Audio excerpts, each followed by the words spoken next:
Hello friends, এই যে গঙ্গার ঘাটে পরের দিন সকালে চলে এসেছি গঙ্গার ঘাটে স্নান করতে।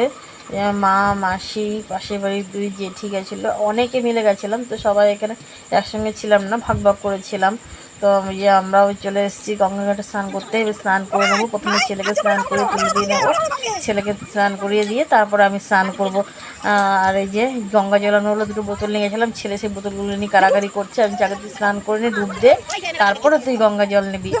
তো এখানে আমার মা দেখবে চিৎকার করে বলছে আমার ছেলেকে, ভাই ডুব দে হর হর গঙ্গা বল।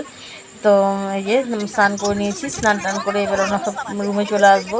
তারপর আমরা এই যে এখান থেকে ঘুরতে বেরিয়েছিলাম, মোটা শিব দেখেছিলাম, মোটা শিব বলে। তারপরে এই যে গেছিলাম আমরা জলেশ্বর মন্দির, যেটা আমি আগের দিন বলতে পারছিলাম, নামটা ভুলে গেছিলাম, আগের ভিডিওতে তোমাদের দেখিয়েছি।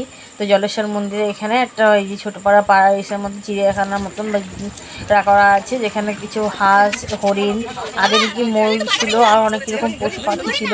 সেগুলো আমফান ঝড়ে নাকি মারা গেছে বলছিলেন। পাশে যিনি একজন ছিলেন, ওই প্রভুজি মতন ছিলেন একজন, উনি বলছিলেন যে কিছুই সেরকম কিছু নেই এখন। তো হরিণগুলো খাবার দেওয়া হচ্ছিলো, সবাই প্যাকেট প্যাকেট খাবার কিনে খাওয়াচ্ছিলো, আর হরিণগুলো কাছে আসছিলো, কোনো রকম ডিস্টার্ব করছিল না হরিণগুলো। তো আমরা হরিণগুলো দেখে নিলাম, এই হাঁসগুলো দেখে নিয়ে আমরা সন্ধ্যাবেলা চলে গেলাম বড় গোপাল দেখতে। তো বড় গোপাল দেখে আমার ছেলে দোল দিচ্ছে, বড় গোপাল দেখে টেখে ওখান থেকে বেরিয়ে আমরা চলে গেলাম মায়াপুরে। তো সন্ধ্যার আগে আগে বেরিয়েছিলাম, কিন্তু নদীর ঘাটটা অন্ধকার হয়ে গেছিলো। কিন্তু অতটা বেশি এখানে একটা সেই নামার জন্য করা যায়, ওখানে লাইটটা জ্বালিয়ে দিয়েছিলো, অন্ধকার হয়ে গেছিলো। তো ওখান থেকে আমরা বেরিয়ে গিয়ে লঞ্চে করে আমরা নদী পার হচ্ছি, গঙ্গা নদী পাহাড়ের উপর দিয়ে। ছেলে হাই বলতে বললাম, আমি ঘুরতে বললাম, একটু ভিডিও করছিলাম।